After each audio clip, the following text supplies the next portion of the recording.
Lanjut lagi belajar HACCP. Kita masuk ke tahap 7, prinsip-prinsip penetapan titik kendali kritis atau critical control point CCP.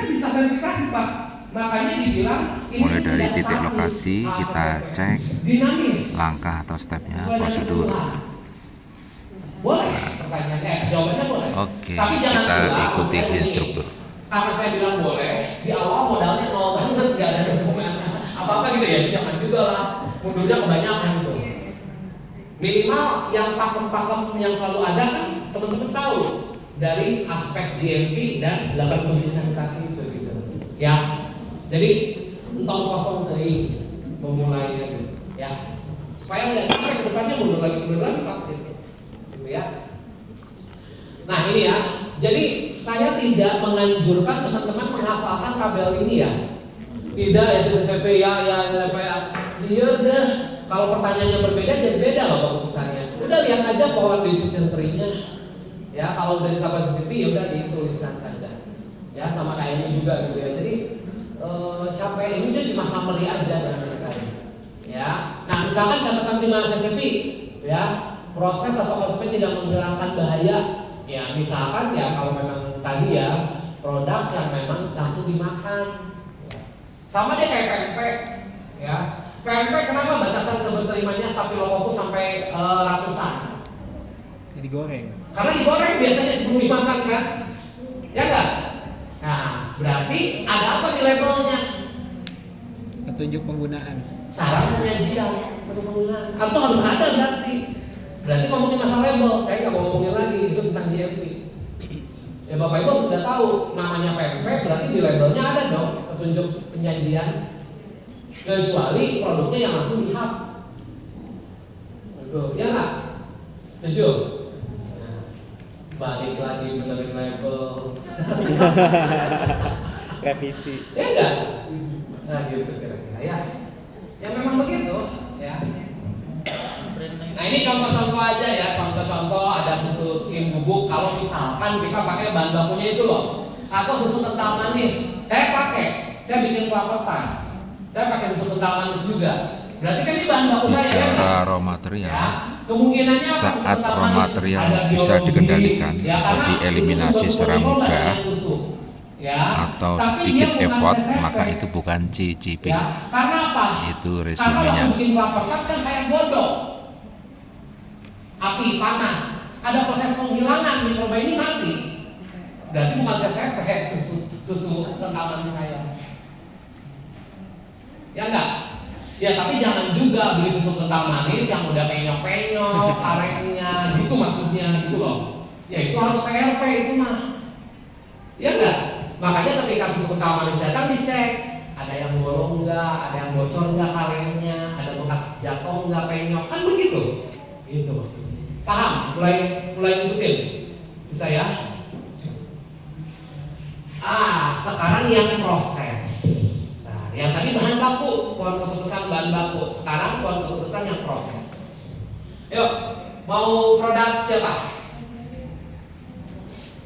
Produk itu Anda aja ya. Mana sih produknya? Anda nih ngomongin produk-produk nggak bawa kayak datang ke dokter anak, nggak bawa anaknya. Bingung saya. Hah? Ada di depan. Nah, yang mana? Oh, fish-skin. Ini. Oke, kita fokus ke sini ya. Kita fokus ke proses. Tadi bahan baku udah beres. Jangan ngomongin bahan baku lagi. Oke. Berarti Anda membuat jangan alir. Prosesnya apa saja? Pencucian atau towing atau apa dulu? Towing terus. Pembersihan. Pencucian. Perendaman. Oke, satu-satu dulu. Waktu pembersihan aja ya. Pembersihan. Oke, proses pembersihan kulit ikan. Dari sekali towing ya. Ambil misalkan satu proses pembersihan. Apakah ada tindakan pencegahan dalam proses pembersihan ini? Maksud dari pembersihan ini adalah merupakan proses pencegahan bahaya juga? Ya. Berarti masuk ke P2. Ya. Apakah langkah pembersihan itu dibuat khusus memang untuk mengendalikan bahaya itu? Ya. Hah? Pencucian adalah kekhususan. Kan wajib bukan Pak? Iya, tapi maksudnya kekhususan di situ tuh artinya bisa ada suhu waktu dikendalikan. Oh, tidak. Kan nyuci nggak ada kali, harus 20 menit ya mengalir. Yang penting kan sampai bersih gitu kan? Ya enggak? Tidak, berarti tidak. Benar nggak? Pencucian nggak bukan pengendalian khusus kan? Ya berarti jawabannya Tidak. Tidak. Tidak. Masuk ke perhatian. Apakah pencucian itu dapatkah pencemaran terjadi pada proses pencucian itu? Bisa dari air. Bisa dari air. Oke, berarti ya. Oke. Apakah langkah selanjutnya bisa mengendalikan? Bisa. Setelah itu apa?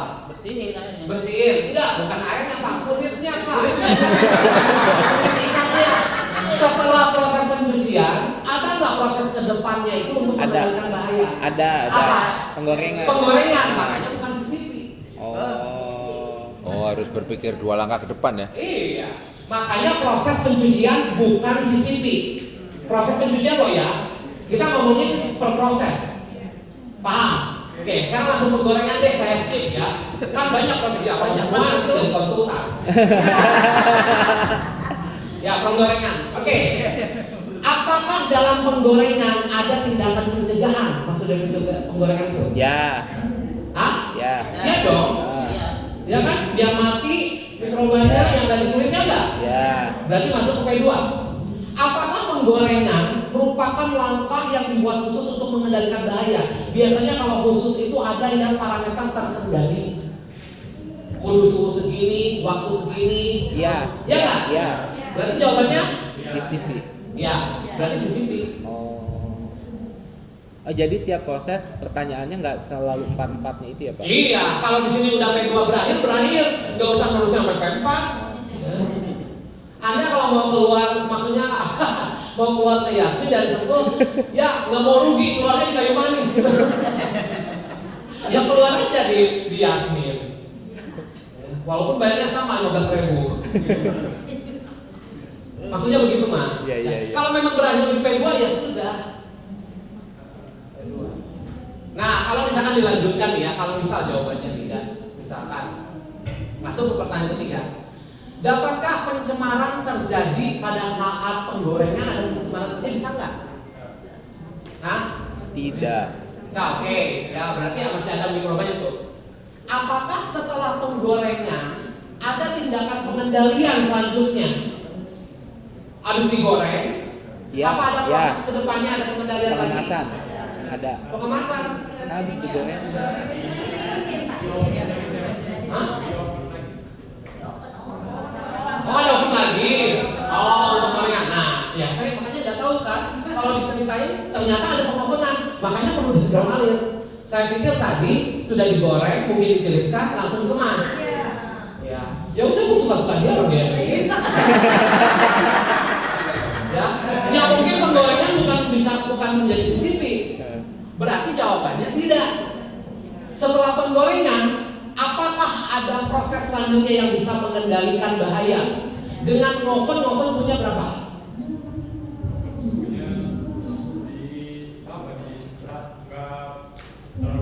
Iya, nggak terlalu panas itu berapa? Harus ngomong. Berapa? Nggak bisa Mas kayak gitu. 40, ya masih di kisaran 50. Oke.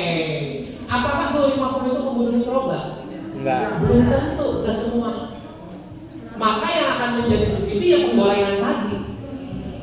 Kecuali kalau misalkan pengovenannya itu sampai di atas 100-105 derajat di ovennya, maka penggorengan bukan CCP, tapi langkah selanjutnya pengovenan yang menjadi CCP, karena ini bisa mengendalikan bahaya, bisa mematikan si bahaya biologi. Kalau kedepannya itu ada proses yang bisa mengendalikan di sebelumnya, maka sebelumnya bukan CCP, tapi yang di depannya. Karena setelah pengovenan itu nggak ada pemanasan lagi kan, cuma dikemas. Oh, waktu pengemasan kan takut ada kontaminasi silang. Oh, siapa ini benar waktu mengemasnya, pakai sanitasi dan hygiene yang benar, itu PRP. Kalau Anda nggak kuat, semua aja tahapan itu jadi CCP. Kemas iya, iya, semua jadi CCP. Ya nggak? Masuk akal nggak? Jadi CCP ini cuma satu, pengovenan. Misal, tapi kalau di tempat mas penggorengan, karena suhu ovennya cuma 50 itu biar lebih crispy aja sih, sama mengurangi minyak-minyak yang itu ya. Ya. Soalnya apa? Soalnya ini mau di spinner hancur. Kecuali bawang goreng. Ya, nggak usah di oven, di spin gitu. Ya, disesuaikan aja makanya. Itu ya, udah paham? Nah, ini setiap proses ditanya ke sini. Makanya tahapannya harus jelas dulu proses apa yang terjadi. Tahapan-tahapan ini pencucian, perendaman, penggorengan, apa? Berarti proses DCP itu biasanya terjadi di proses apa pencemaran biologis. Enggak juga. Apakah CCP selalu fokusnya adalah biologis? Ini yang saya kritisi juga sih. Ya, contohnya apa? Apakah ada tahapan proses yang merupakan pengendalian terhadap bukan bahaya biologi? Contohnya apa kira-kira? Kimia. Apa contohnya bahaya fisik yang merupakan CCP? Bandel presto. Kalau Anda kurang waktu dan tekanannya, jangan-jangan duri bandelnya itu menjadi bahaya, ya enggak? Jadi jangan hanya fokus CCP itu kepada bahaya biologis.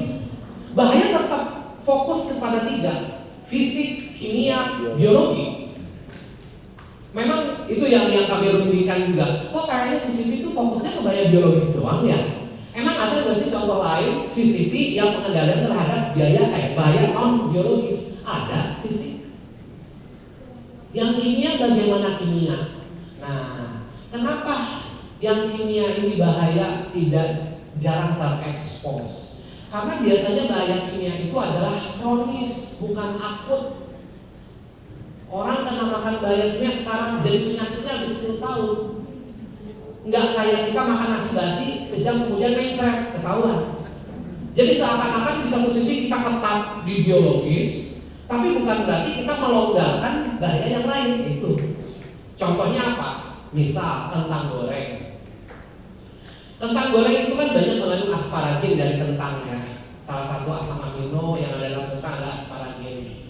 Ya, kemudian ketika asparagin ini di dalam kentang kan tidak hanya ada asam amino, tapi juga ada karbohidratnya kan, atau gula.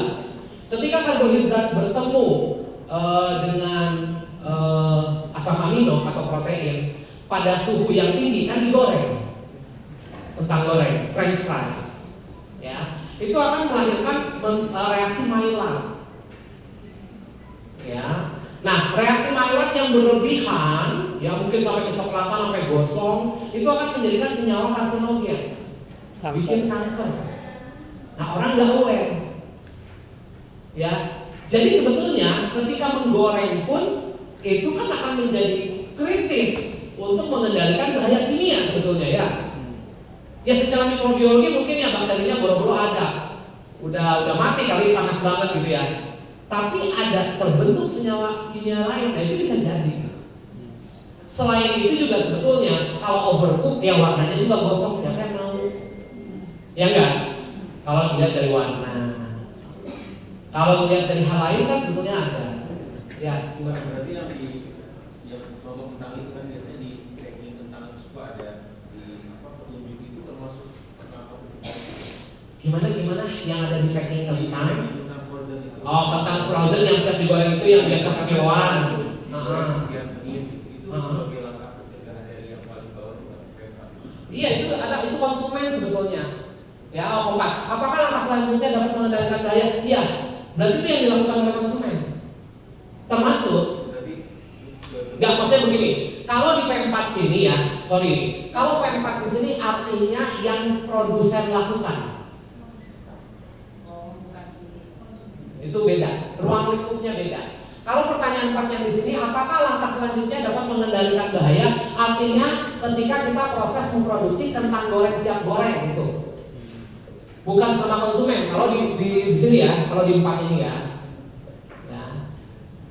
Itu bukan proses, ya. Tapi kalau kentang goreng itu, kalau misalkan apakah konsumen, ya itu ngambilnya dari sini. Konsumen berupaya menghilangkan, ya. Misalkan Tapi kalau proses maksudnya proses di kita aja Pak, bukan di konsumen, yang kita produsen lakukan maksudnya. Ya. Jadi di sini tidak melibatkan konsumen. Sampai jadi kentang goreng yang udah dikemas aja maksudnya. Ya masalah mencegah lainnya kan memang kita udah kasih tahu harus ditaruh di freezer kan, ya enggak? Makanya harus ada saran penyimpanannya kan, expired date-nya dan cara menyajikannya juga. Akan menjadi salah kalau Bapak jual kentang yang siap goreng, yang dibungkusnya pakai label gitu-gitu doang, kurang petunjuk gitu. Gitu ya? Oke, sudah oke berarti terjawab ya. Nah, ini nanti kalau mau dimasukkan P1, P2, P4, ini kan banyak ya. Ya, yang itu maksudnya setelah tadi melakukan yang ini. Ya. Nah, ini maksudnya. Ini kita summary-kan atau simpulkan atau diringkas dalam catatan kita menjadi kolom-kolom seperti ini. Bukan berarti ini dihafalin. Kalau yang tidak itu tuh SMP. Ngapain ngomong ngapalin kayak gitu? Bukan yang dihafalin. Tapi dibalikin. Saya tidak menganjurkan untuk dihafalin malah. Tapi pahami dalam menentukan decision tree tadi. Ini bukan harus dihafalkan, bukan. Ini kebetulan ya yang sudah dilakukan tadi nanya satu-satu setiap tahapan itu. Nomor ini kan apa? Kalau saya tanya 1, 2, 3, 4 ini apa? Pertanyaan. Hah? Proses. Tahapan. Kalau pertanyaan kan ini. Ya, ini tuh tahapan pembersihan. Mungkin ada apa? Penggorengan, mungkin ada pengovenan. Ini 4 pengemasan, gitu maksudnya.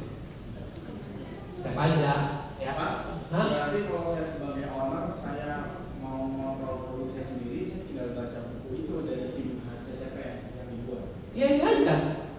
Prosesnya, decision tree-nya. Produk saya bagusnya, ya pasti bisa Pak. Oh, memang lewat sini. Tapi jadi dulu dong diagram alirnya. Iya kan? Kan kita mau ngabsen tahapan. Berarti harus ada dulu diagram alirnya. Ya enggak? Oke. Udah ya, berarti udah bisa, berarti udah paham. Paham enggak? Ini memang harus dipraktekkan. Ya, sekarang kalau tahu cara prakteknya, kalau mau tahu Bapak dan Ibu, ya silakan Bapak Ibu memang buat itu, makanya harus ada latihan. Ya sekali coba latihan. Ini yang ini kalau dikirim aja, yang raw material tree sama decision tree yang ini aja ya, yang ini aja. Buka Excel lagi, buka Excel. Oh iya, nggak usah buka Excel, nggak usah. Sekarang silakan ya, bahan baku aja yang jangan banyak, jangan semuanya nanti waktunya habis ya. Bahan baku yang utama aja. Misalkan tadi apa? Bikin jus, sayur, buah, rempah, udah itu aja. Gula, garam, apa nggak usah ditaruh dulu. Apa Bu? Kalau kentang dari supplier, kentang dieng itu bahayanya di mana? Kentang dieng bahayanya di mana? Itu bahan saya. Ibu produknya apa? Kue lumpur kentang. Kue lumpur kentang. Terus bahan bakunya? Kue kentang. Ya udah kentang aja gitu. Ya, mau asal dari mana terserah, pokoknya kentang itu ya. Kalau ada kentangnya ibu ambil dari dia, ya sesuaikan keadaan dari supplier sana gimana ya. Coba bahan baku ya, yang utama dulu deh ya, ambil bahan baku utama ya, tentukan apa, nggak usah di Excel, mau dicatatkan nggak apa-apa ya. Kemudian yang kedua adalah prosesnya. Proses sesuaikan dengan apa yang dikerjakan ya. Kalau fiskin apa prosesnya, dari mulai datang ya kan, berarti apa, pasokan ya, pasokan skin fish ya. Terus diapain lagi, ada proses apa ya, berarti ada proses freezing dulu dong, freezing kan kita ngomongin proses. Ada udah freezing, towing gitu ya. Habis towing, dicuci, dibersihkan, pencucian dan pembersihan. Kalau salah, oke ya, pencucian, pembersihan. Ini tahapan. Habis itu apa? Marinasi, itu proses juga. Terus goreng, penggorengan gitu ya, penggorengan. Kemudian pengovenan, gitu kan? Pengovenan. Terus pengemasan, Ya udah gitu aja. Ya, nah ini lihat, ini CCTV bukan. Ya tidak, ini ya tidak, ini CCTV. Ya tidak mana? Ini juga sama. Ya CCTV bukan. Ya tidak. Silakan bahan bakunya apa aja. Berarti Mas fokus satu aja misalkan ya, sebagai contoh aja, yang politikannya gitu. Berarti Silakan yang termasuk ini proses nggak? disandingkan Pengemasan dengan raw termasuk material decision tree, yang proses disandingkan dengan proses decision tree. Nah, Mbak Jui tolong kirimkan decision tree buat raw material sama decision tree buat proses. Ya, sekarang coba belajar, praktekkan. Tolong kirimin yang ini. Ini difoto aja deh.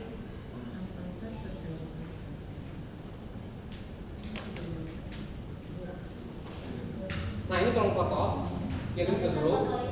Iya fotoin aja, biar cepat. Hah? Sini aja kan, biar cepat. Boleh mana aja yang jelas pokoknya. Nanti kirim ke grup. Ya ini foto dulu. Ya. Ini coba sandingkan dengan bahan baku. Bahan baku sesuai keperluan masing-masing ya. Kalau bahan bakunya banyak, ambil aja 2 atau 3 sebagai contoh latihan ini.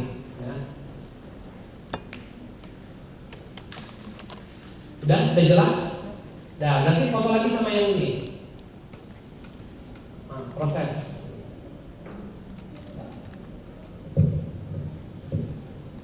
Ya, coba latih.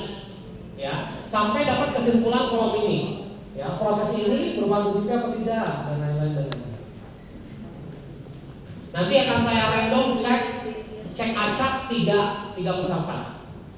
Silakan dikerjakan, waktunya 15 menit. Nanti saya akan random cek. Kayak yang raw material, identifikasi bahaya biologi kimianya juga dicari. Ya semua akan bahaya semua 3 itu. Kalau ada. Ya.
Pasokan.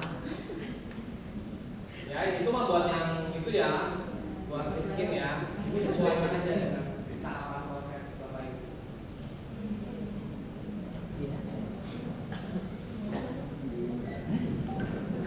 Biarin mau bikin sendiri. Berarti makanya kan bisa kayak sayuran biologi itu bahaya, terus maksudnya nama mikrobanya atau cukup ditulis mikroorganisme aja Cuman ini aja juga ini nama ini dulu. di SNI. Enggak boleh.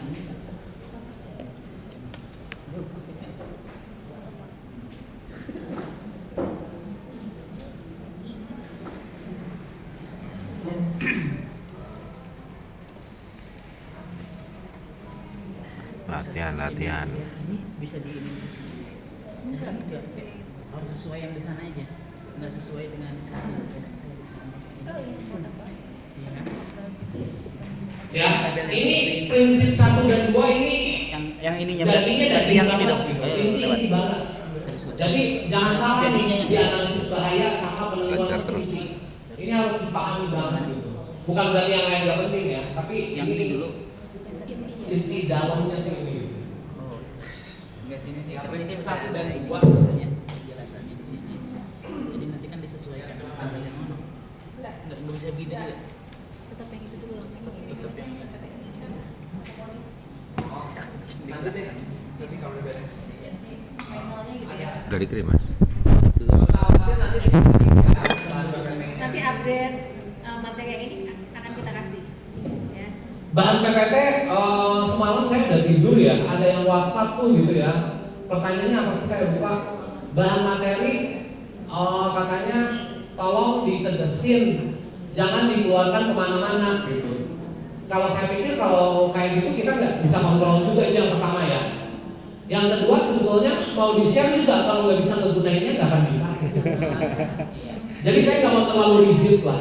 Teman-teman kalau mau sharing ke temennya bahan materi boleh-boleh aja sih. Tapi saya yakin kalau nggak bisa pakainya nggak akan bisa. Benar-benar. Ya syukur-syukur kalau bisa kan jadi amatir juga sih. Nggak apa-apa sih. Ya maksud saya bukan yang apa ya confidential gitu ya. Silakan aja. Jadi saya bikin ini untuk produk yang saya. Ini bahan baku saya.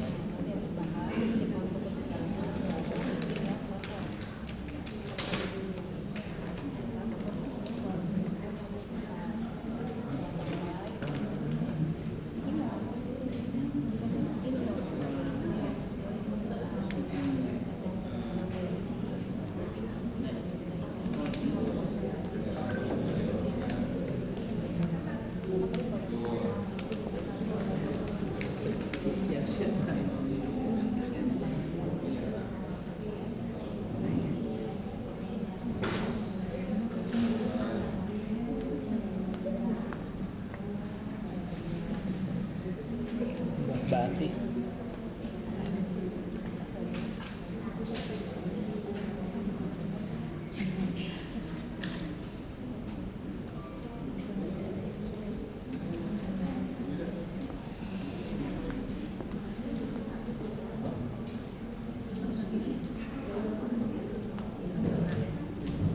Oh, bukan.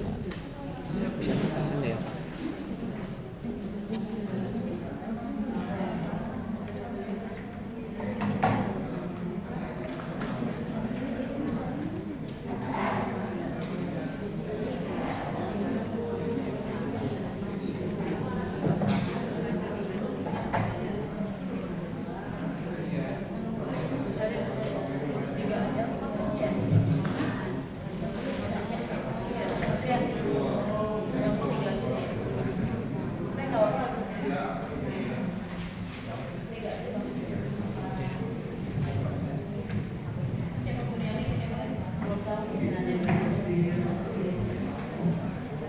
Oke guys, kita tutup sebentar karena akan ada pembukaan dari Kepala Dinas Perindustrian dan Perdagangan Kabupaten Bogor.